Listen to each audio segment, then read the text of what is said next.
Um, just wanted to share a good strategy that I used that helped me save money as a teenager. Let's say there's somebody, it could be you, this is you, Jim, but he works at the store and he's getting paid 2 times a week. Some situations it might be once a week, or once a month, whatever. It doesn't really matter. But if he's getting paid 2 times a week, he works 30 hours per week. So that's probably around $900 per paycheck. So every 2 weeks he makes $900. But I mean that's not including taxes. But for this example, it doesn't matter. His wage is $15 an hour.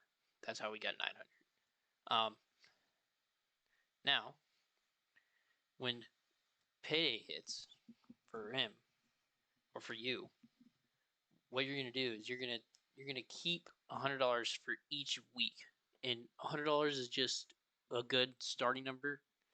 It's like a benchmark for you to like gauge how much you can change it.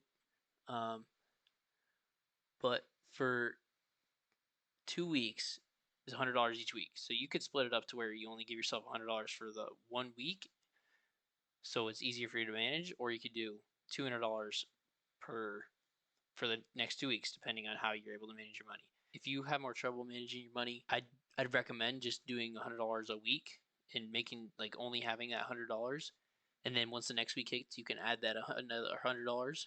Um, but you can change this number if you need to. I wouldn't say go over this. I'd say this is the limit right here. But all this other money that you get that's not going to this weekly budgeting is just gonna be put in savings. So that could be in your bank. You can put it wherever, but as long as you're not touching it, you're not using it. Put it somewhere where you're not gonna use it. Don't leave it in your wallet. Don't leave it in your checking account. Um, yeah. Some like tips.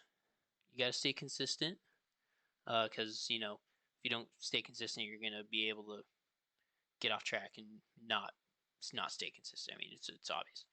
I definitely stay away from large purchases at the beginning because I'm sure enough if you're looking at this, I don't know if how much money you do have saved up, but I'd save up a good amount of money to the point where you're able to like make a larger purchase and then still have a lot of money left over. Don't just get to that big that that big pile of money that you have like $500 and you spend $500 on you know some designer shoes or something. Like, don't do that. Um, and I'd say like lower your weekly budget as much as you can. So that $100 that can go as low as you want. But what I did when I was younger, well, I mean I'm still young, but what I did when I was saving my money is I would that's what I would do. I just had to keep $100 every week. So and then all this other money that you get from saving, once you get to 18, or even whenever, you can even start earlier, but you can start investing this money instead of it just sitting and not getting any interest or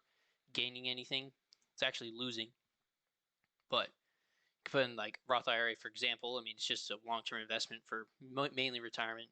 Um, Courses. I'm not saying like go out and do those stupid YouTube courses, but um, courses that you can learn a new skill from. Uh, Stocks, whatever kind of investing you want to do, like that experiment.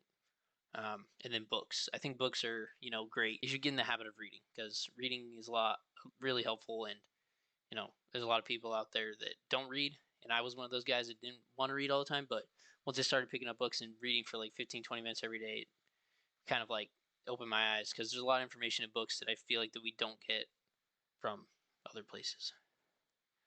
And then eventually you'll be here where you have all this cash and you succeed.